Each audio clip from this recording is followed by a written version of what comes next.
Welcome, and thank you for joining me tonight for another relaxing story from the past. As the world outside grows quiet, I invite you to slow down and enjoy a calm journey through history's quieter corners. Let me know if you'd like. Where are you listening from? And what time is it right now? It's a lovely thought. We are all spread out across different time zones, but we are all sharing this moment together. If you enjoy listening to stories like this, why not subscribe? There's so much more we'll find out together in the nights to come. Meet Catherine de Medici, the woman they called the Poison Queen of France. But here's what's really amazing about her story. She wasn't born to rule France. She wasn't even French. But this Italian banker's daughter became one of the most powerful and feared women in European history. And she used some interesting methods to get there. To put it simply, they make modern political scandals look like a childish argument. I'm about to tell you about the most amazing rise to power you've never heard of. By the time you've watched the whole series, you'll understand how one woman's strong desire to succeed led to the future of her whole country. But first, let me show you just how far Catherine was willing to go to protect her throne. Picture this. It's August 24th, 1572. The streets of Paris are about to be filled with blood. Many French Protestants, known as Huguenots, have gathered in the city for what they believe to be a peaceful royal wedding. They have no idea they're walking into a trap. And at the center of this trap is Catherine de Medici, the Queen Mother of France. She has just planned an event that will become known as the St. Bartholomew's Day Massacre. But Catherine's story doesn't start with mass murder. It starts with something more relatable. She had been rejected, humiliated, and felt she had to prove herself worthy of a throne that never wanted her. Catherine de' Medici was born in Florence, Italy, in 1519. She was an orphan. Her parents died not long after she was born, leaving her with relatives who only saw her as a political pawn. The Medici family had become rich through banking, not by being born into it. They were rich, yes, but in the eyes of European royalty, they were still just ordinary merchants. When Catherine was just 14, she was sent to France to marry the second son of King Francis I. This wasn't a fairy tale romance. This was a business deal that set up an alliance between France and the Medici banking empire. Catherine brought with her a diamond so big that it could pay for armies. But what she didn't bring was the most important thing in royal circles: respect. The French court did not like her at all from the moment she arrived. People called her the merchant's daughter in secret. They made fun of her Italian accent, her strange customs, and most cruelly of all, the fact that she couldn't have a baby. For 10 long years, Catherine couldn't have children, and people kept talking about her. The French nobility began demanding that her husband, who had now become the Dauphin, divorce her and marry someone who could actually fulfill a royal wife's most basic duty. But here's where Catherine's story takes a dark turn. Instead of giving up, she started studying. She was not interested in literature or music like other royal women were. She was interested in something far more dangerous. She became fascinated by the supernatural, astrology, alchemy, and, most importantly, poison. Catherine surrounded herself with a group of Italian scientists, including alchemists, astrologers, and what we might call chemical engineers today. She learned which herbs could cure people and which could kill them. She discovered how to make potions that could make her pregnant and others that could make sure her arrival would never be threatened again. The French court noticed that people who were against Catherine had a tendency to fall ill for no apparent reason. Then, in 1544, something amazing happened. Catherine had been trying for a decade to get pregnant and finally succeeded. She then had more children, one after the other. In the next 13 years, she gave birth to 10 children, which made her the mother of future kings. But was this sudden increase in fertility the result of divine intervention? Or had Catherine's studies in alchemy finally paid off? The French court always said that Catherine had used magic to become a baroness. And to be honest, given what we know about what she did later, can you really blame them for being suspicious? By 1547, Catherine's husband had become King Henry II of France, so she was now queen consort. But even as queen, Catherine faced a humiliation that would drive her to increasingly desperate measures. Henry was completely obsessed with his mistress Diane Didier, who was almost 20 years older than Catherine. Diane had more influence over the king than Catherine's own wife. Diane didn't just sleep in the same bed as Henry.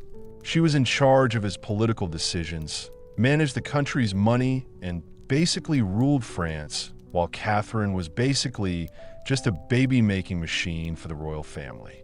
Imagine how furious and humiliated Catherine must have felt as she watched another woman enjoy the life she deserved. But Catherine was patient. She watched, she learned, and she waited for her chance. This happened in 1559 at a tournament where knights competed to win prizes. This was to celebrate the marriage of Catherine's eldest daughter. King Henry, showing off for his beloved Diane, entered the lists against a younger opponent. The younger man's lance broke against Henry's protective helmet, sending splinters of wood directly into the king's brain. Henry waited 10 days before he died in pain. And then, all of a sudden, Catherine de Medici found herself in exactly the place she had always dreamed of being, in control of France. Her eldest son, Francis, became king. But at 15 years old, he was still just a child. Catherine, as queen mother, would be the real power behind the throne. But here's where Catherine's story becomes truly scary, because now that she had power, she was absolutely determined never to lose it. She would do whatever it took to keep hold of it, even if it meant killing.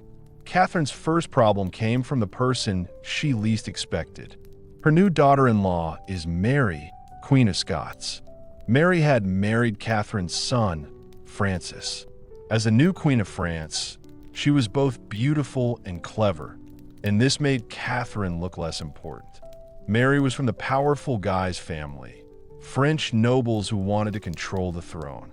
The man's family saw Catherine and thought she was just like everyone else, a daughter of a foreigner who had no business selling things in France. They started to make moves to push Catherine aside and rule through their niece Mary and her young husband, King Francis. But they had seriously underestimated the woman they were dealing with. Catherine had spent decades being underestimated, dismissed, and humiliated. She had learned to be patient, and she had also learned to be cunning. But more than anything, she had learned in the Game of Thrones, only the most ruthless players survive. The merchant's daughter was about to become something far more dangerous than her family could have imagined. Not long after Henry's death, strange illnesses started to affect the members of his group. People who were against Catherine started getting sick for no reason. It seemed like anyone who challenged her authority was targeted. People started to talk more and more about the Poisoned Queen, but Catherine's best plan was still to come. In December 1560, just 18 months after becoming king, her son Francis died suddenly of an ear infection. He was only 16 years old. After Francis died, Mary, Queen of Scots, was no longer Queen of France, and the crown went to Catherine's second son, the 10-year-old Charles I. Now, Catherine was in charge of France, one of the most powerful kingdoms in Europe. And unlike her previous role as Queen Mother, where she had to work behind the scenes, Catherine could now show that she had power without feeling sorry for herself. The merchant's daughter had finally taken her rightful place on the throne. But ruling France in the 16th century was like trying to control a powder keg while holding a lit match. The country was divided over religion. Catholics and Protestants were fighting each other more and more violently. Catherine found herself in the middle of two very different groups of people. On one side were extremist Catholics who wanted to get rid of all Protestants in France. On the other side were growing Protestant communities who demanded equal rights and recognition. Any sensible ruler would have tried to find a way to compromise and settle things down. But Catherine de Medici didn't want to be reasonable. She wanted to keep her power, and she quickly saw that the religious arguments in France could be used to her advantage. Catherine played both sides against the middle. She supported whichever faction was useful to her at the time, but was ruthless and got rid of anyone who threatened her power. She would promise to be tolerant of the Protestants when she needed their support, but then turn around and authorize brutal crackdowns when the Catholics demanded action. This wasn't a case of inconsistency. This was a clever plan, and it would have made even Machiavelli proud. Catherine knew that as long as Catholics and Protestants were fighting each other, neither side would be strong enough to challenge her authority. She was deliberately keeping France in a state of controlled chaos because chaos suited her. But even Catherine couldn't control the forces she had unleashed forever. By the 1560s, France was descending into outright civil war. The wars of religion, as they would be known, would consume the country for decades and cost hundreds of thousands of lives. And at the center of it all was Catherine de Medici, pulling the strings, making deals, and getting rid of anyone who stood in her way. The woman who had once been thought of as a daughter of an Italian merchant who could not have children had become one of the most feared rulers in European history. But her biggest challenge was yet to come, because in 1572, Catherine would arrange an event so shocking, so brutal, and so perfectly planned that it would make people remember her as the Poison Queen forever. The St. Bartholomew's Day Massacre was not a moment of religious passion or uncontrolled violence. It was a political assassination that had been carefully planned. It was on a scale that Europe had never seen before. Catherine was the one who had planned it all. Every drop of blood that was spilled that night was because of her. But to understand how Catherine could plan such a massacre, you need to understand the woman she had become by 1572. This was not the scared teenager who had come to France many years ago. This was a master manipulator who had spent over 20 years studying her enemies, learning their weaknesses, and perfecting the art of surviving in politics. Catherine realized something that would shape the rest of her reign. In a world where women were expected to have no power, the most dangerous weapon was to be underestimated. Let them think she was just a sad mother, a foreign stranger, and a woman trying to keep her family together. At the same time, she would be getting rid of everyone who wanted to take her power away. She would do this in a way that would make professional assassins jealous. By the early 1570s, Catherine had made the French court look like a spy thriller from the Renaissance era. She had a lot of people who gave her information about everything that was going on, from private conversations to bedroom activities. Catherine was always informed of all the goings-on in France. And more importantly, nothing happened without her permission. But Catherine's most clever invention was what historians later called her flying squadron. This was a group of beautiful, intelligent, noble women who worked as her secret agents. These ladies weren't just chatting over embroidery. These were trained operatives who could get secrets from foreign ambassadors, trick rival nobles, and when necessary, poison them with a smile. The most famous member of the squadron was Charlotte Dove, a beautiful brunette who can name. Charlotte's specialized made grown men forget their own in seducing Protestant leaders, gathering intelligence on their military plans, and occasionally ensuring that particularly troublesome individuals never made it home from their romantic encounters. Catherine had used her feminine charm as a political tool. At the same time, Catherine's son, Charles IX, was growing up under his mother's close supervision. What he was learning would have shocked any normal parent. Catherine was teaching him not just how to rule, but how to be a good king. She was teaching him how to kill without feeling sorry for the people he killed, how to lie without feeling worried about what he was saying, and how to see people as if they were just pieces on a chessboard that he could move around however he wanted. Charles watched his mother arrange the deaths of her political rivals. He saw how she could smile warmly at someone during dinner, then have them dead by breakfast. He learned that showing mercy was a sign of weakness, and that the only way to keep his power was to instill fear in others. Catherine was making a monster, and she was proud of what she was doing. But even though Catherine was a very clever and manipulative person, she had a problem that was getting worse, and she couldn't control it. The Protestant movement in France was becoming too powerful to ignore. It was led by a group called the Huguenots. These weren't just religious rebels. They were rich businessmen, talented craftspeople, and even some aristocrats who had started to believe in the new religion. The Huguenots controlled large parts of France. They had their own armies, their own protected cities, and their own charismatic leaders who commanded fierce loyalty.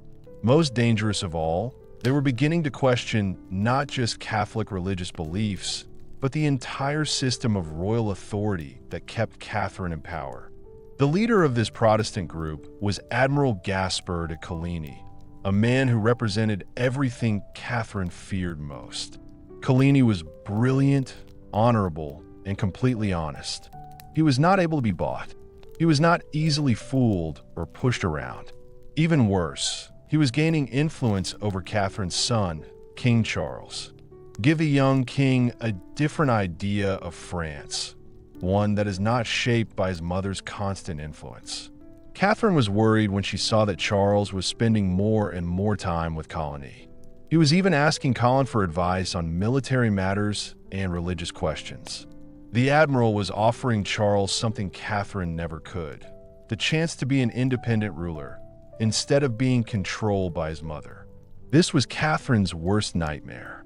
She had spent decades carefully building a system where she controlled every part of French politics through her network of spies, assassins, and political marriages. Now, Collier was trying to destroy everything she had built by appealing directly to her son's conscience and sense of honor. Something had to be new, and it had to be something special. But she also, Admiral Coligny, had done a lot. Catherine knew exactly what would happen if she killed the Protestant leader. She would become a martyr and potentially start a revolution. She needed something more sophisticated, more final, more devastating. Catherine started to create the most complex political trap in European history.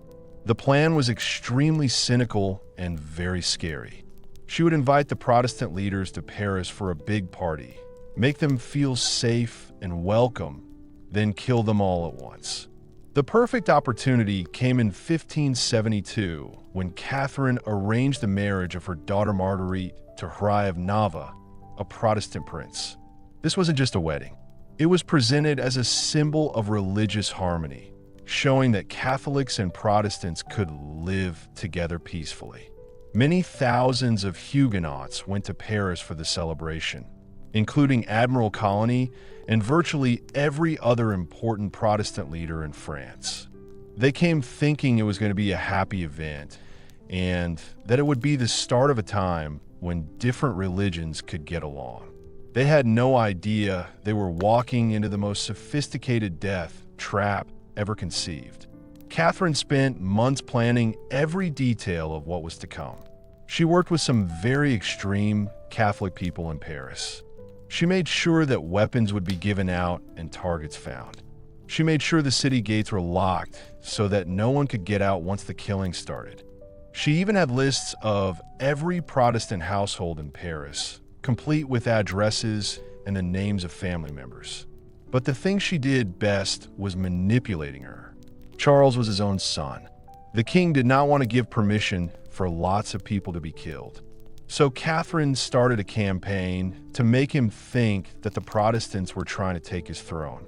She gave him fake documents, false reports about what was happening, and staged incidents to make him believe that Coligny and his followers were planning to overthrow the monarchy. Every night, Catherine helped her son overcome his fears and insecurities. She reminded him of how the Protestants questioned the royal authority. She painted a vivid picture of what would happen to him if they succeeded in their supposed rebellion. She convinced him that he had to fight back or he would be killed. She also said that showing mercy would make his enemies think he was weak. Charles was only 22, and his mother was in control of him. He finally reached breaking point. In a moment of rage and fear, he told Catherine to do whatever was necessary to stop the Protestant threat. He didn't know that by signing that document, he had just sentenced thousands of his own people to death. Catherine must have felt very happy when she received her son's permission. After decades of careful planning and patient manipulation, she was finally in position to get rid of her enemies for good. The merchant's daughter, who had been fired and humiliated, was about to show just how dangerous it was to underestimate Catherine de Medici. Marguerite and Henri got married on August 18th, 1572, and it was a really grand event. The Protestant guests were treated very well. Catherine played the role of the gracious hostess, welcoming the Huguenot leaders as honored guests and speaking warmly about the bright future of religious cooperation in France. Admiral Coligny, who Catherine hated most, was given an important place at the celebrations. He was staying in a house very close to the Louvre Palace, and he didn't know that Catherine had already planned to kill him. For several days, the city of Paris seemed to be the perfect place for the royal wedding. But behind the scenes, Catherine's agents were making final preparations for what was to come. Weapons were being given to Catholic militants all over the city. Lists of Protestant households were being updated and confirmed. They were meeting in secret to decide when to attack. The trap was ready, and Catherine was about to set it off. On August 22nd, just 4 days after the wedding, Catherine made her first move. As Admiral Coligny walked through the streets of Paris, a gun went off from a window above. The bullet hit Coligny in the arm and chest, hurting him really badly, but not killing him. The attempt on her life had failed, but Catherine was far from finished. The botched shooting actually helped Catherine's bigger plan. She quickly went to Coligny's bedside, acting like a worried mother-in-law, and angrily said that she did not approve of anyone attacking a guest at her daughter's wedding.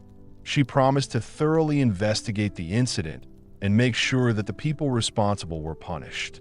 But in private, Catherine was telling her son, King Charles, that the failed assassination showed that the Protestants were planning something desperate. She said that Coligny supporters would definitely get their revenge and that the royal family was in serious danger. The wounded admiral lying in his bed was seen as a threat and had to be stopped before he could attack again.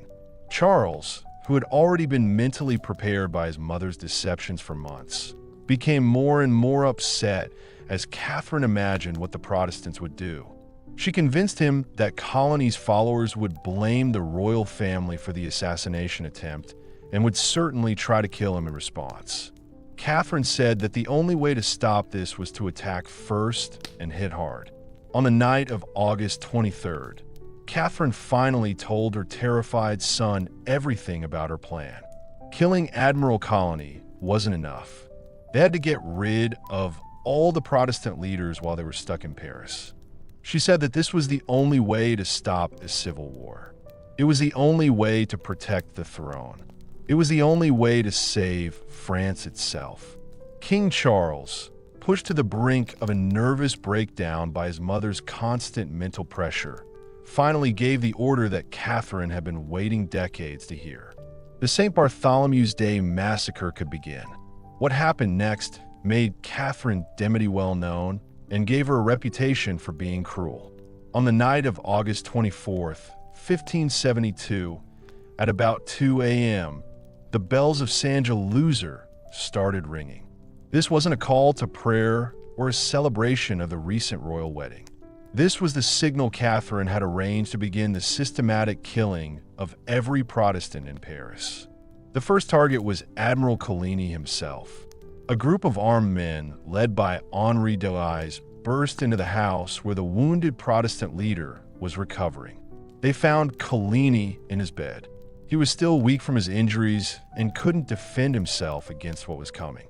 The men dragged him from his room and threw him out of a second-floor window onto the cobblestones below. A crowd was waiting to mutilate his body. But Coligny's murder was just the start. In Paris, Catholic militants, armed with lists provided by Catherine's agents, began hunting down Protestant families. They moved through the city like a coordinated army. They broke down doors, dragged people from their beds, and killed entire households. They did not stop or hesitate. The violence wasn't random or sudden. This was Catherine's carefully designed plan, and it was working out exactly as she had planned. Protestant merchants were murdered in their shops. Protestant nobles were killed in their homes. Protestant women and children were killed alongside their husbands and fathers. The streets of Paris were covered in blood as Catherine's death lists were carried out. What makes this massacre even more shocking is that Catherine acted like she was innocent the whole time.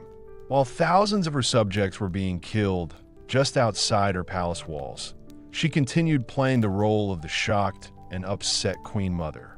She sent messages to Protestant leaders in other cities, expressing her horror at the violence and promising that the people responsible would be punished. At the same time, her agents were secretly telling Catholic communities all over France that the Protestant leaders had been killed and that local Catholics should follow what was happening in Paris. Catherine wasn't just planning a massacre in the capital. She was starting a countrywide plan to kill tens of thousands of people across France. The killing in Paris went on for 3 days. By the time it finally ended, about 3,000 Protestants had died in the capital alone. Their bodies filled the Sun River, lined the streets, and smelt so bad that residents had to burn incense just to breathe. Catherine de Medici had achieved something that no European ruler had ever tried before. She had systematically killed all of a religious group in just a few hours. But perhaps the most disturbing aspect of the massacre wasn't the scale of the violence. What made it even worse was that Catherine didn't seem sorry about it afterwards. While Europe was shocked by what had happened in Paris, Catherine was very happy about it, saying it was a great victory for Catholic France. She had special medals made to remember this and arranged for special church services to be held. She even sent detailed letters to courts in other countries, telling them how well she had stopped the Protestant threat.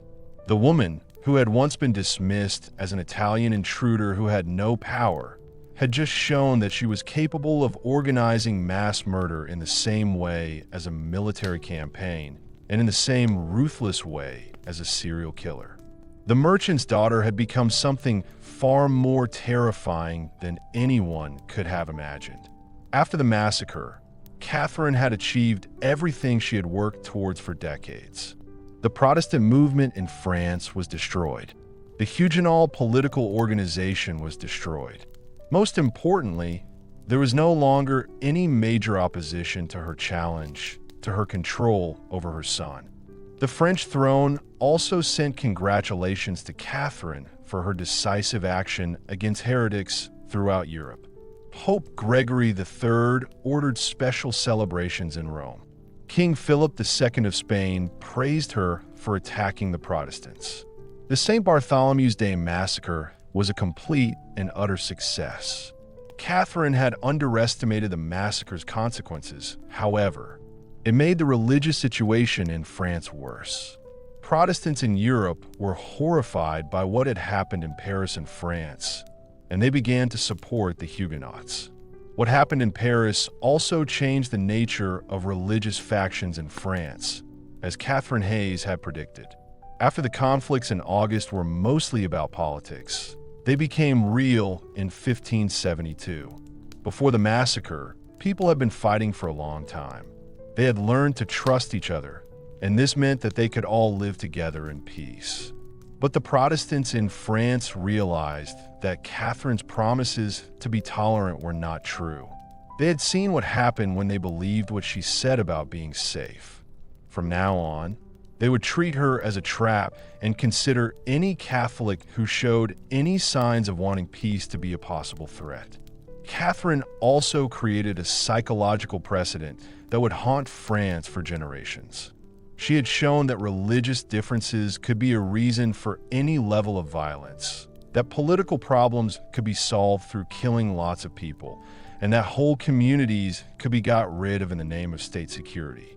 The methods Catherine used for the St. Bartholomew's Day massacre, like using wedding celebrations to trick victims, the planning between government officials and religious extremists, making death lists, and using people's fears to justify terrible acts would be copied by rulers for hundreds of years. But even as Catherine enjoyed the immediate political benefits of the massacre, she was creating new problems that would ultimately destroy everything she had worked to build. Her son, King Charles, was very upset by his part in the murder of the author. He then began to suffer from very bad mental health problems. He had bad dreams, got angry and sad, and became a less good ruler.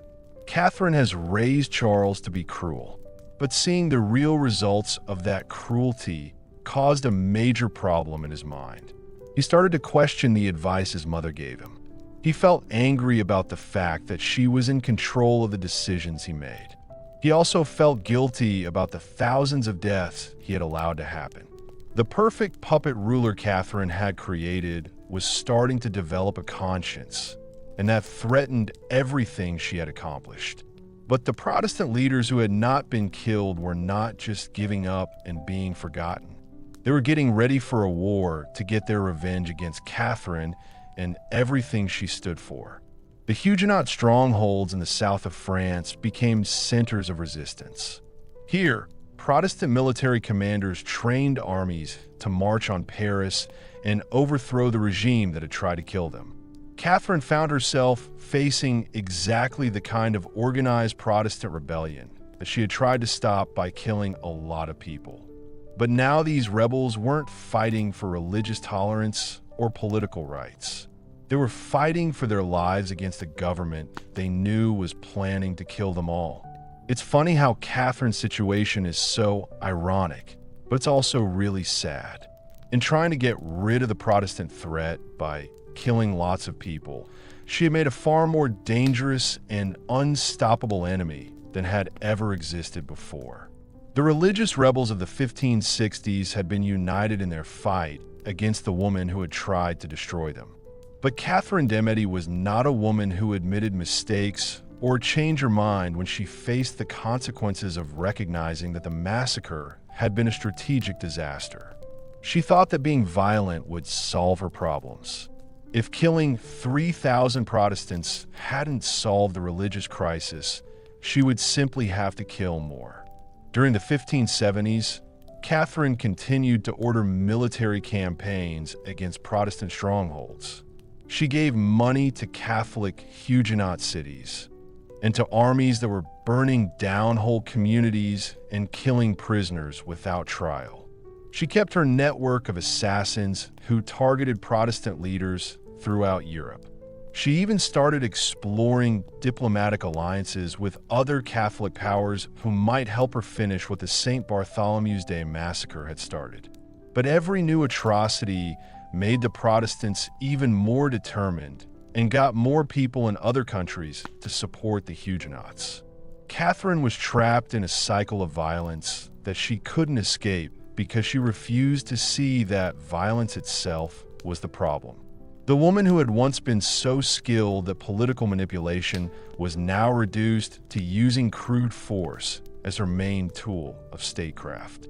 The clever plans, the tricky political maneuvers, and the complex diplomatic tactics that had helped her rise to power were desperate attempts to kill her. By the late 1570s, France was suffering from the crisis she had created. She claimed to be protecting her country, but it was becoming clear that Catherine's reign was coming to an end. Money from religion was running out, and as a result, there was a lot of religious violence. This meant that merchants and craftsmen were leaving the country. and whole regions were becoming empty. The sophisticated violence of the Renaissance court that Catherine had inherited was becoming more and more like a medieval war. But Catherine was sure that she was the victim in this situation. In her letters, she always described herself as a kind of mother figure to her kingdom, trying to keep it together against the Protestant extremists who wouldn't accept her offers of compromise. Catherine was very good at deceiving herself. She was so convinced of her actions that she thought they were acceptable. Why is stability the name of political murder? No one would object to the mass understanding of Catherine's personality disorder, which is like a text on narcissism. During this period, she saw enemies everywhere and interpreted paranormal phenomena as evidence of conspiracy against her authority. However, even as Catherine's grip on reality loosened, her skills as a political operator remained formidable. She continued to manipulate her children, manage complex international negotiations, and orchestrate military campaigns with the same attention to detail that had made the St. Bartholomew's Day massacre so devastatingly effective. Catherine's combination of strategic brilliance and moral character made her a uniquely dangerous leader. She had all the skills needed to make her ideas for France real, but her paranoia and thirst for blood started to change these into a war vision that threatened to destroy the kingdom. She said she loved King, but Charles' knife was becoming unwell quickly because of the emotional pressure of being Catherine's main helper in killing lots of people. By 1574, he was suffering from what we would now call severe post-traumatic stress disorder. He had problems sleeping, had bad dreams, and sometimes spoke in a crazy way about the ghosts of Protestant people who died in the palace. Charles started making strange decisions that meant Catherine's plans were no longer working. He would count her orders, secretly negotiate with Protestant leaders, and publicly express regret for his role in the massacre. Catherine watched with worry as her puppet ruler, which she had always controlled, started to develop its own sense of right and wrong. The last straw for Catherine's relationship with Charles was when he started thinking about converting to Protestantism himself as a foreman for the P. The idea that her own son might join the movement made her very worried. The religious chic it represents had tried to show that Catherine's political project had been a complete failure. Charles the Nym died in May 1574 at the age of 23. He died from tuberculosis, but it is also possible that he died from the emotional distress of living with the knowledge of his mother's many murders.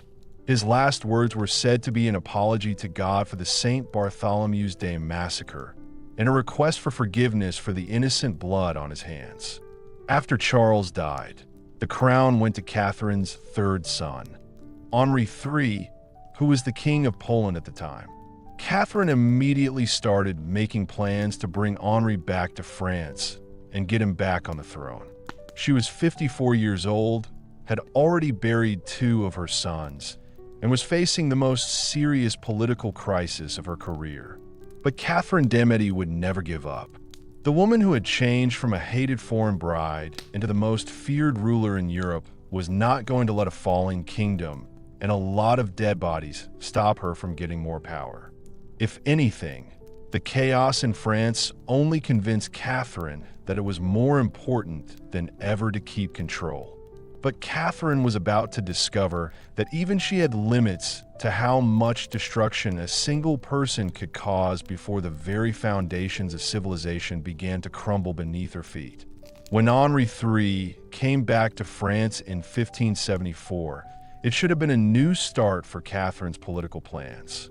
But it showed that her cruel rule had made people see the royal authority in a very negative way.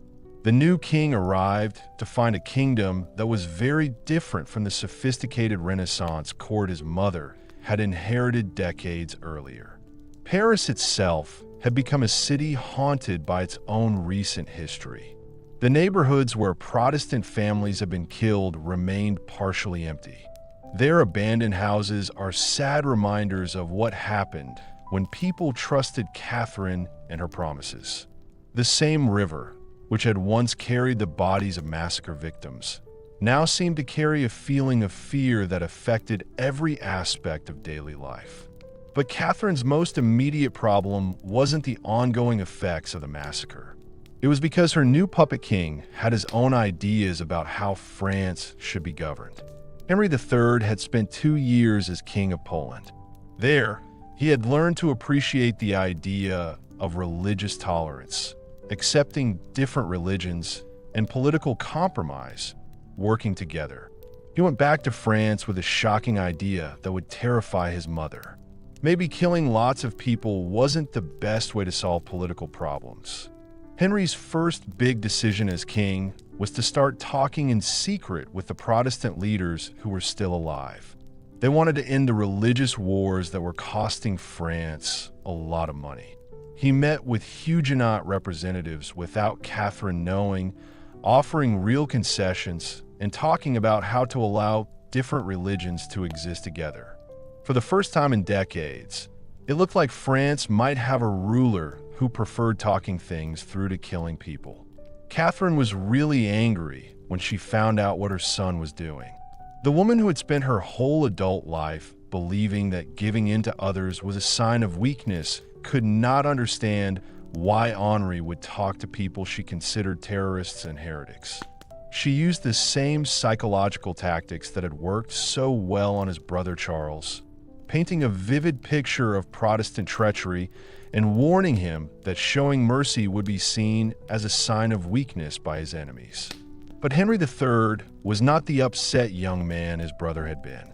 He was 23 years old, had already ruled a kingdom successfully, and was confident enough to not be easily influenced by his mother's emotional tactics. When Catherine demanded that he approve new military campaigns against Protestant strongholds, Henri refused. When she insisted that captured Huguenot leaders should be killed, Henri ordered them to be set free.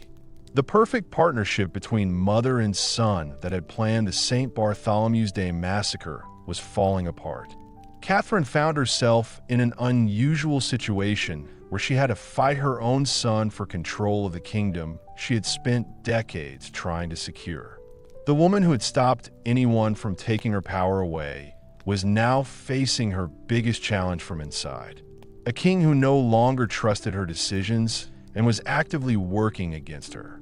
The conflict between Catherine and Henri had destroyed her life, and the most dangerous political movement in France for generations had taken advantage of this. The Catholic League by Henri d'Ais was the opposite of everything Catherine had always feared about religious extremism. These weren't Protestant revolutionaries trying to overthrow the monarchy. These were very strict Catholics who believed that Catherine and her sons weren't strict enough. The League saw that Catherine had made agreements with people who did not share her religious beliefs, allowed Protestant communities to survive, and had not completely carried out the religious changes that had started with the St. Bartholomew's Day massacre. They demanded that Protestantism be eliminated from France and that the Valois dynasty be removed. They wanted to replace them with rulers who would show proper Catholic zeal. Henri d'Ais, whose family Catherine had used for many years, was now her biggest rival. He had all the qualities of a dangerous political rival. He came from a noble family, had experience in the military, was a religious leader, and most importantly, had the support of many ordinary French Catholics who were tired of years of religious fighting. Men started big meetings in Paris. At these meetings, he said that the Valois monarchy was weak, dishonest, and not strong enough to follow Catholic beliefs. He reminded audiences that it was his family, not Catherine's, that had actually killed people during the St. Bartholomew's Day massacre. He said that France needed leaders who would finish what the massacre had started, not the half-hearted policies of compromise that Henry III was pursuing. Catherine watched, worried, as her political system, which she had created carefully, began falling apart from many different sides at once. Protestant armies were coming from the south, wanting revenge for the massacre and the overthrow of the government that had allowed it. Catholic extremists were organizing in the north. They wanted rulers who were more extreme. And her own son, the king she was supposed to control, was pursuing policies that satisfied neither side, while making both groups more determined to destroy the monarchy entirely. The irony of Catherine's situation was almost poetic. The woman who had spent her whole career making different groups against each other to stay powerful was now watching those same groups join together to hate her family. The strategy of divide and conquer, which had been so successful for decades, was finally having a negative effect. But Catherine de Medici had not survived this long by just accepting things.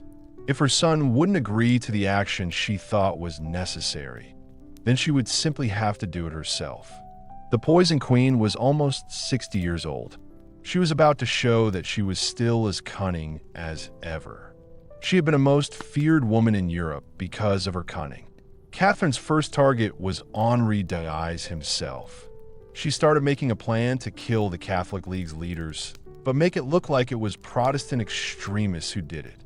The plan was to trick men into going to a private meeting at the royal palace, where Catherine's agents would kill him and then make it look like Huguenot assassins had got into the court. But Catherine had not realized how well known she was. Guys knew that in the past, political opponents who had met privately with the Queen Mother had been treated badly. He refused Catherine's invitation and started getting bodyguards who were specially trained to spot and deal with the kind of poisoning techniques that Catherine had become very good at over the years. Catherine was getting frustrated because she couldn't get rid of the guys directly. So she changed her strategy, which was even more dangerous. She started talking to other countries in secret about getting involved in French politics. Spain's King Philip II was very interested in the French religious wars. He saw them as a chance to make Spain more powerful and to stop France being a competitor. Catherine's letters to Spanish agents during this time show that her priorities were completely different from what was good for France. She was willing to accept Spanish military intervention, Spanish political control over French policy, and even Spanish oversight of the French succession, as long as these foreign allies would help her get rid of the Protestant movement and crush the Catholic League. The woman who had once been seen as a dangerous foreign influence in French politics was now actively inviting foreign domination as a solution to her domestic problems. Catherine was so set on staying in power that she was willing to sacrifice French independence instead of accepting the possibility of losing control. Meanwhile, Henry III was trying his hardest to keep his kingdom together by doing his best to compromise on politics. He made some concessions to the Protestant leaders, but then immediately went back on those offers when Catholic extremists threatened to rebel. He promised to allow different religions to be practiced in public, but when this became too much for him, he started military campaigns against Protestant strongholds. The young king, who had returned from Poland full of confidence, was finding it very hard to govern a kingdom that his mother had deliberately made impossible to bring back together again. Henry made decisions that made no one happy and made everyone angry. He started showing signs of the same mental health problems that had destroyed his brother, Charles. He started having panic attacks during public ceremonies, getting violent when talking about religious policy, and going into deep depression, where he would lock himself in his room for days at a time. The doctors who worked for the court were very careful about what they said about the king's mental health. They started quietly talking about whether the king was having what we would call a nervous breakdown today. Catherine was worried about her son, but she also saw that this was a chance to do something good. On one hand, Henry's mental health issues meant he couldn't lead France in the way it needed. But this made it easier for Catherine to take charge of the royal family's decisions. She started to present herself as the sensible, experienced person who could help the kingdom deal with its current problems. Catherine started going to more public events, playing a more important role in talks between countries and making speeches about the need for strong action against France's enemies. The message was clear. If Henry III couldn't handle being king, his mother was ready to take charge.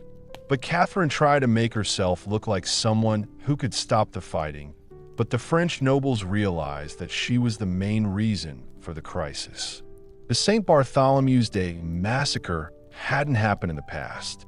It was only 10 years ago, and many of the people now dealing with its consequences were there when Catherine planned the killings. Foreign ambassadors told their governments that Catherine de Medici was hated by almost everyone in France. Catholics blamed her for failing to wipe out Protestantism. Protestants blamed her for trying to kill all their members. Moderate nobles blamed her for causing the kingdom to become divided and for making it impossible for the problem to be solved peacefully. Even the people around her were starting to turn away from a woman whose political legacy was mostly made up of killing lots of people and causing civil war. The fact that Catherine was so alone in her final years in power was the most ironic thing about her whole career. The woman who had spent decades building complicated networks of supporters, informants, and political partners found herself increasingly alone. This was because former supporters had abandoned her, and potential new supporters did not want to be associated with her bad reputation. Catherine's response to this isolation was to become even more paranoid and controlling than she had been during her previous decades in power. She started thinking there was a plot against her. She saw any political problems as signs of a bigger plan to remove her from power. Her letters from this time show that she had no idea what was going on politically. She saw enemies everywhere and thought that everyone was out to get her. The network of spies and informants that Catherine had once relied on was now a cause of constant worry for her. She was getting reports of growing opposition to her family's rule. Her agents overheard every conversation. She discovered every private meeting that was recorded. Any story that spread among the nobility was seen through the eyes of Catherine's growing paranoia. She started to allow arrests and interrogations based on very weak evidence. She often targeted people whose only crime was to say in private that they did not like the royal family. The clever system of spies that Catherine had created to protect her power was now being used to scare anyone who might try to challenge her. This made everyone in the royal court afraid. But Catherine's most desperate and ultimately self-destructive decision during this period was to confront Henry de Guise directly at the royal palace. In December 1588, Catherine convinced her son to call Guise to a meeting at the Château de Blois. The Catholic League leader was supposed to be safe there, looked after by the royal guards. But the plan was actually to kill him. The plan worked exactly as Catherine had designed it. The men arrived at the palace expecting a normal political discussion and were instead killed by the king's guards, who were hiding everywhere in the building. But Catherine had misunderstood the political situation. The methods that had been so successful during the St. Bartholomew's Day massacre were now being used in a completely different situation, and the results were disastrous. The killing of Henry de Guise caused exactly the kind of popular uprising that Catherine had spent her whole career trying to stop. Paris erupted in riots as Catholic League supporters took control of entire neighborhoods. They declared the Valois monarchy illegitimate and began organizing military resistance to royal authority. Not long after Guise's death, Henry III and Catherine had to leave their capital city. Crowds of people wanted to attack the palace and kill the whole royal family. Catherine de Medici, the woman who had once controlled France through a complicated system of political manipulation and carefully planned violence, now found herself a refugee from the very kingdom she had spent decades trying to secure. The merchant's daughter had become the most powerful woman in Europe, but she was forced to hide in small towns while her enemies celebrated their victory in the streets of Paris. The last months of Catherine's life were spent watching everything she had worked so hard to build fall apart around her. Protestant armies moved towards the capital from the south. Catholic League forces controlled Paris and were actively getting foreign military support to overthrow the monarchy. Her son, Henry III, was essentially king of nothing. He only had a few nobles left who were loyal to the Valois dynasty. Catherine's health quickly got worse. This was because she was stressed about losing an election. It was also because she was tired from traveling a lot, and because it was very upsetting to see her hard work destroyed. She had always been a woman of tremendous physical and mental energy, but the combination of political failure and getting older was finally having an effect on someone who had spent over 40 years operating at the highest levels of European politics. On January 5th, 1589, Catherine de Medici died at the age of 69 in the Château d'Euss, the same palace where she had ordered the assassination that triggered her final political downfall. Her final words were said to be a warning to her son. She told him that he should not be too kind to his political enemies. This was the perfect way to sum up the beliefs that had guided her approach to governing France. When Catherine died, Henry III's strange behavior became even worse. Months after his mother's funeral, the king made some very difficult political decisions, including teaming up with Protestant forces against the Catholic League, which would have shocked Catherine. In August 1589, Henri III was assassinated by a Catholic extremist. The extremist thought the king was a traitor to the Catholic faith.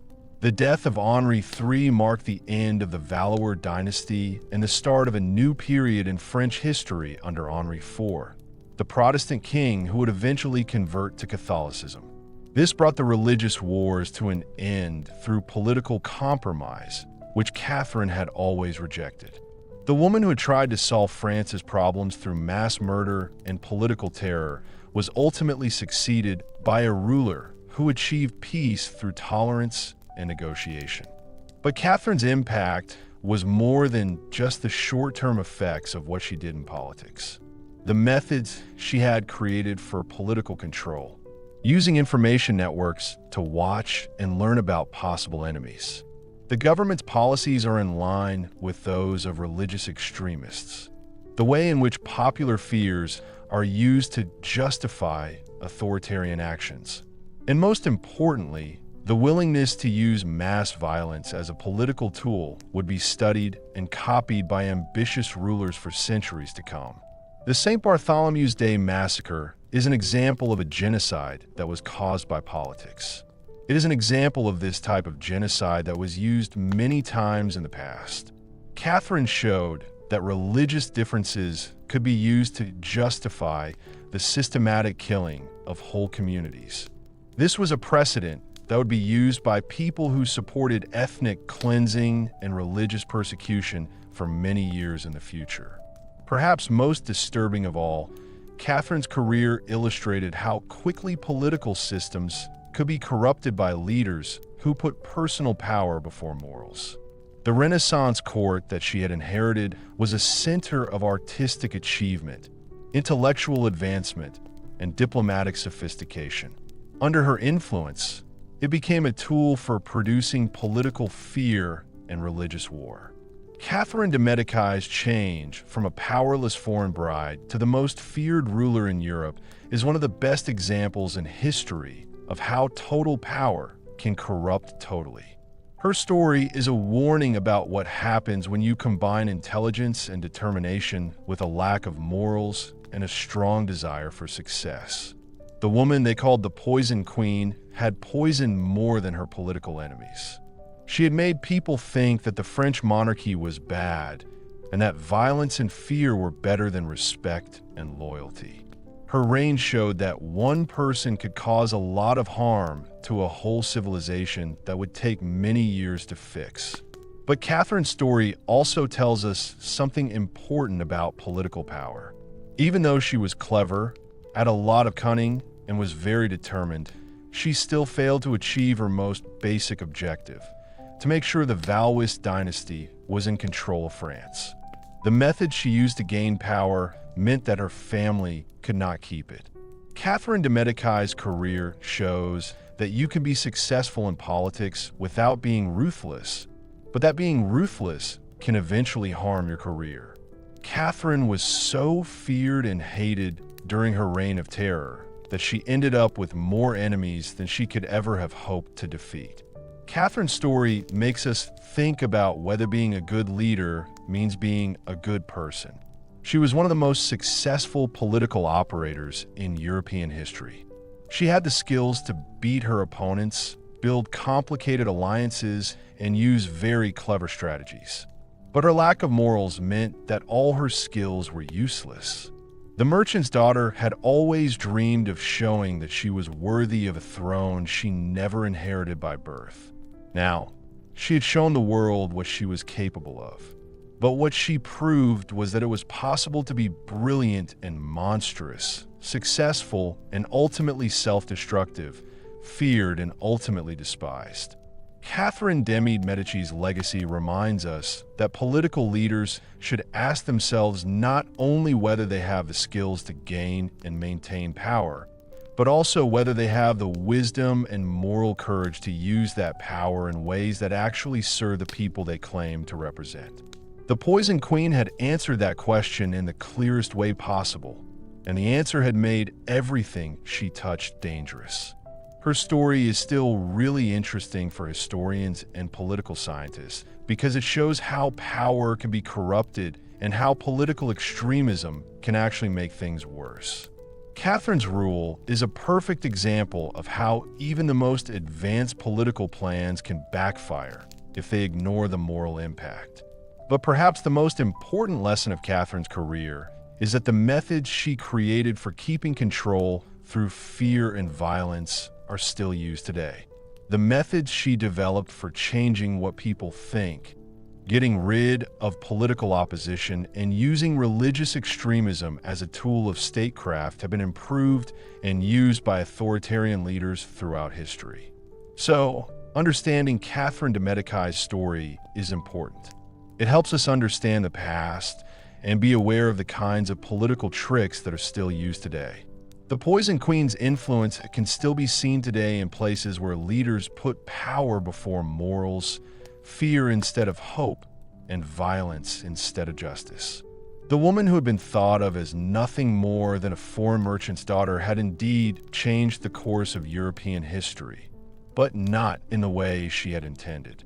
Instead of securing her family's dynasty, she had shown that it is impossible to build lasting political success on a foundation of mass murder and moral corruption.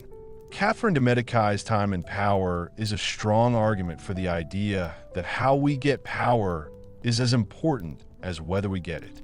It also shows that the ways we govern can decide if we leave behind a legacy of progress or destruction. It is very sad that Catherine's last years were very difficult, especially when we think about what happened to the kingdom she wanted to control. By 1589, France was in such complete chaos that people from other countries wondered if the nation would simply cease to exist as one country. Catherine's father-in-law, Francis I, had been a king of the Renaissance period. However, Catherine had changed this into a group of warriors from the Middle Ages. Think about what it was like for normal French people at that time. Marie du Bois was a wife of a baker. She lived in Lyon, one of France's richest cities. In 1559, when Catherine first became regent, Marie's family had enjoyed the stability and prosperity that came with living in a well-governed kingdom during the Renaissance. The Du Bois Bakery served customers from all walks of life, from wealthy merchants to struggling artisans, all of whom could afford bread because the French economy was doing well. By 1589, Marie's world had been completely destroyed, and she was ruled by Catherine, who was known as the Terror. 3 of her sons had died in religious wars. Her husband had been forced to join a Catholic League militia that was more interested in looting than fighting. The bakery had been burned down twice. First, The house was attacked by Protestant raiders. Then, it was attacked by Catholic extremists who thought the family was supporting the Huguenots. Marie spent her final years as a refugee in her own country. She moved from town to town with only the things she could carry. She never knew whether the next group of soldiers she met would protect her or kill her based on how they thought about her religious beliefs.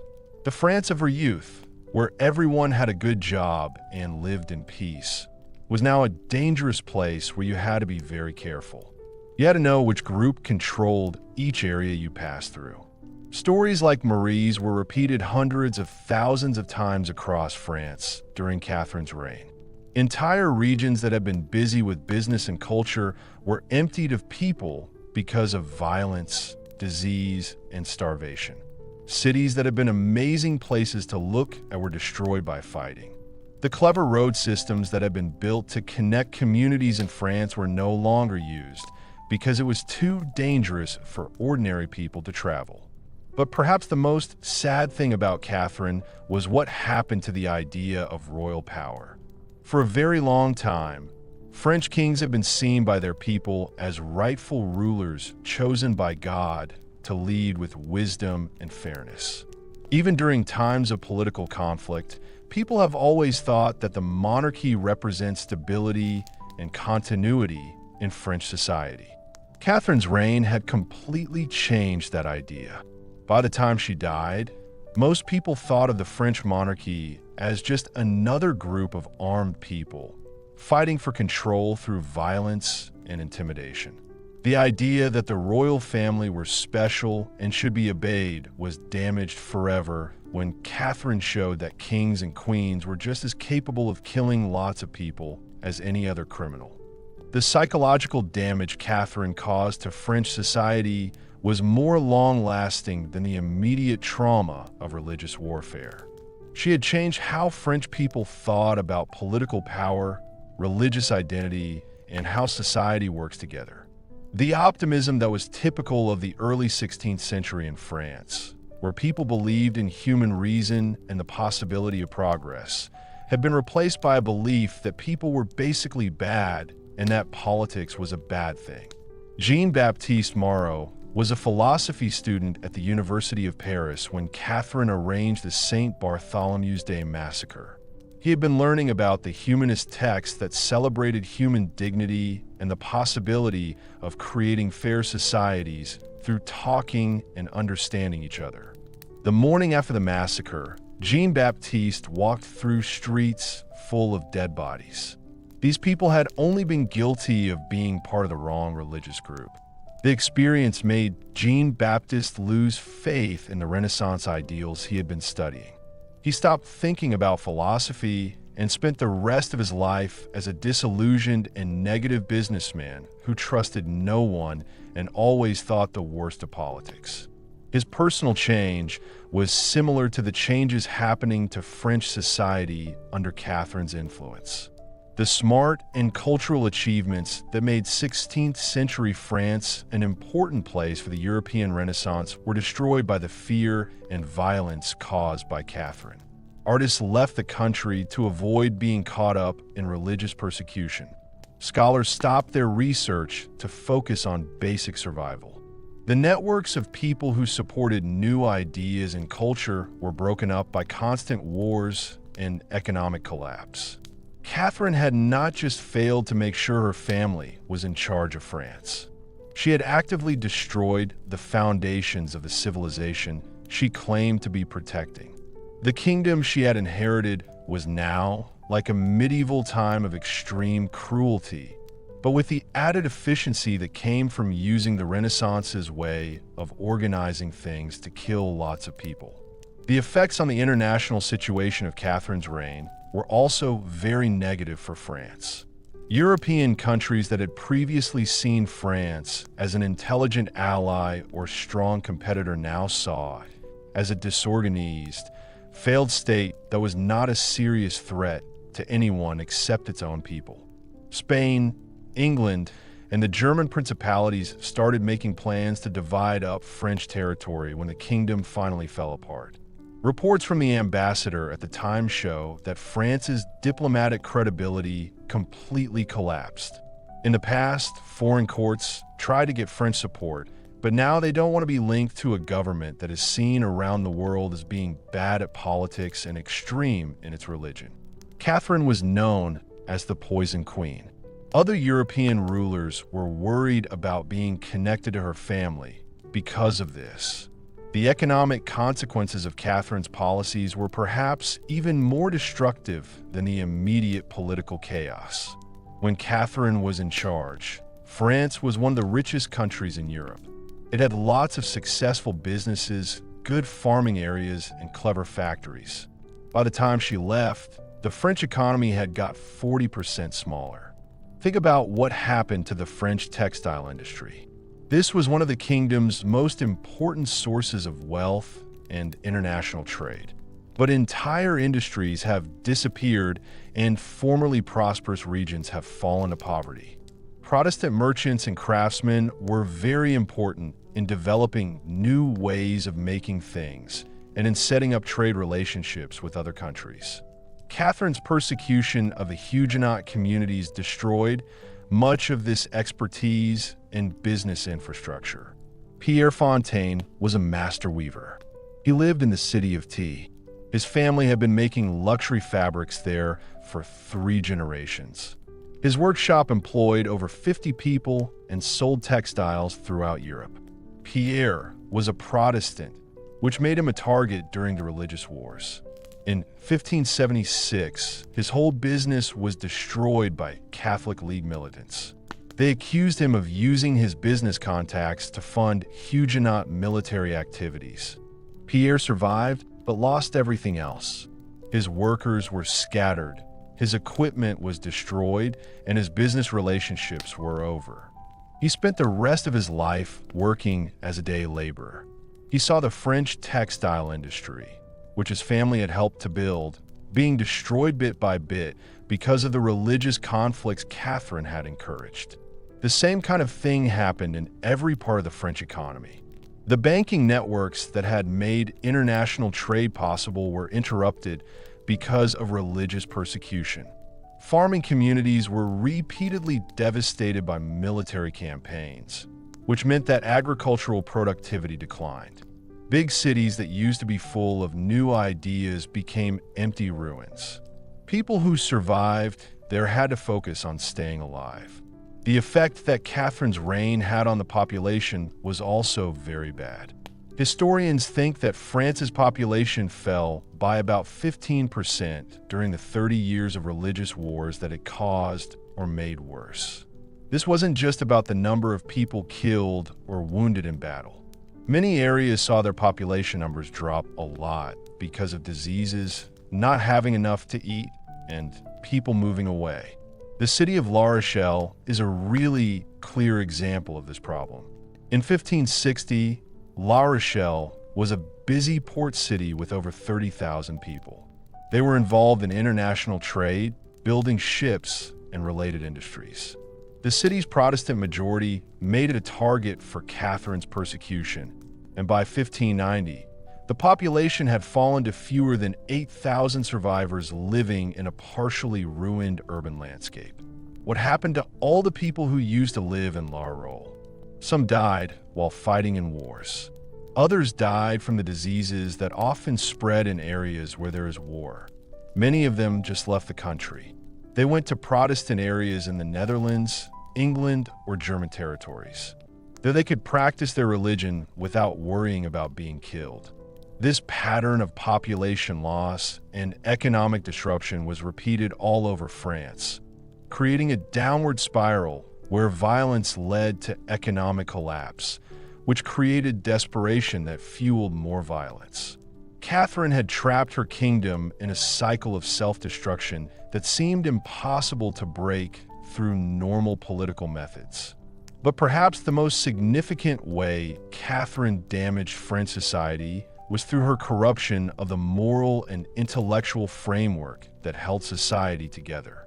Renaissance France had a complicated but practical system of mutual obligations and shared values that allowed people with different backgrounds and beliefs to live together within a common political framework. Catherine's reign showed that these social bonds were much weaker than people thought. Her deliberate strategy of encouraging extremism was a way of maintaining her own power. This showed how quickly a sophisticated society could degenerate into tribal warfare when its leaders abandoned any idea of serving the common good. The legal system, which had been one of France's most impressive achievements, was completely corrupted by Catherine's reign. Courts that had been respected for being fair and knowledgeable became a way of persecuting people based on their religion instead of on evidence. The way of thinking about law that made French universities important for European legal thinking was stopped when lawyers started thinking about how to survive instead of how to get better at thinking about law. François Libertin was a respected judge in the Paris Parliament. He was known for his careful analysis of legal precedents and his reputation for being fair. During Catherine's rule, François was made to take part in show trials where Protestant defendants were found guilty even if there was no evidence. He saw his profession become less about justice and more about religious persecution.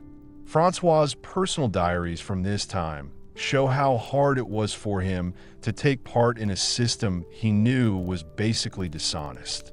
He describes how he felt ashamed when he knew he was wrongly convicting people, how he was afraid of being accused of not being a committed Catholic, and how he lost belief in the fairness of the legal system.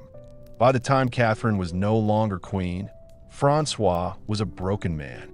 He drank a lot and avoided other people because he could not cope with the families of the people he had been forced to condemn.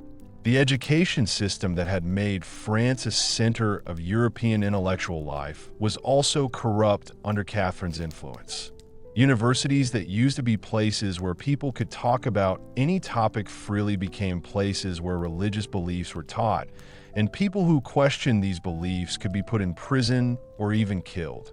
The humanist curriculum, which had encouraged critical thinking, was replaced by narrow theological training. This was designed to produce religious extremists rather than educated citizens. Professor Antoine Rousseau had taught rhetoric and philosophy at the University of Orleans for over 20 years when Catherine started her reign. He had been known for encouraging students to examine different philosophical traditions and to develop their own reasoned positions on complex questions.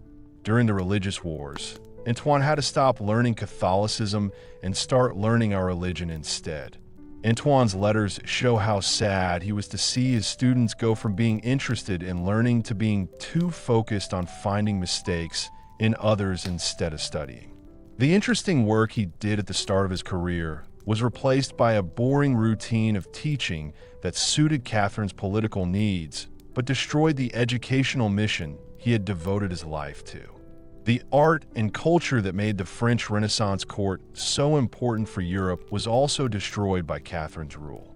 The patronage system that supported painters, musicians, architects, and writers was interrupted by constant wars and the fear that made artistic expression dangerous if it could be seen as against the government or religion. Marguerite de Nava the Younger was a poet and playwright. She was one of the most famous artists of her generation. But during Catherine's reign, she was unable to carry on with her creative work. Her poetry, which had explored themes of love, spirituality, and human nature, was thought to be against the rules of religion. People in charge of religious works checked every piece of art for signs of Protestant beliefs. Marguerite spent her final years in silence. She destroyed manuscripts she feared could be used as evidence against her. She also avoided the literary circles where she had once been an important figure. During the early French Renaissance, art was no longer as vibrant as it had been, and artists had to follow strict rules about religious and political art. The buildings that had made French cities look so pretty and that were full of Renaissance design were left behind. This was because money was needed to build military forts, and the money that had been used to pay for culture was used up by the constant wars. The chateaus, which had been symbols of French sophistication, were converted into military strongholds or left to decay as their owners fled the country or died in religious conflicts. Catherine also had a negative effect on French religious life, but in ways that went far beyond the violence of the religious wars. The sophisticated religious beliefs that were common in France, both Catholic and Protestant, were replaced by extreme views that focused on hatred of those with different beliefs rather than spiritual growth or intellectual understanding. The monastery of Saint-Denis, which had been a center of Catholic scholarship for centuries, was transformed during Catherine's reign into something like a military recruiting center. There, monks spent more time planning attacks on Protestant communities than studying scripture or serving the poor. The way of thinking that had produced some of Europe's most respected theologians was abandoned in favor of controversial preaching designed to encourage violence against religious minorities. Father Gomarin was a well-known scholar at Saint-Denis. He was famous for his books about medieval theology and for trying to help people from different Christian groups understand each other better. During Catherine's rule, Gaume was pressured to stop his scholarly work and instead focus on delivering sermons that portrayed Protestants as evil and worthy of being destroyed. Gaume's private letters show how much he hated having to encourage people to be cruel instead of kind, and how he became more and more sure that Catherine was really against people trying to control others for their own benefit. He died in 1585, reportedly from a broken heart, after seeing his beloved monastery change into something he didn't recognize. The Protestant communities that survived Catherine's persecution were also hurt by the extremism her policies encouraged. Churches that had focused on teaching, helping society, and thinking deeply about religion became organizations that were mainly concerned with physical survival. The intellectual achievements of early French Protestantism were lost because communities used all their resources to resist the military. Pastor Jean Calvin the Younger, son of the famous reformer, had been working to develop a sophisticated Protestant theological tradition. This tradition could engage intellectually with Catholic scholarship while maintaining Reformed principles. Catherine's persecution forced him to stop working on this project.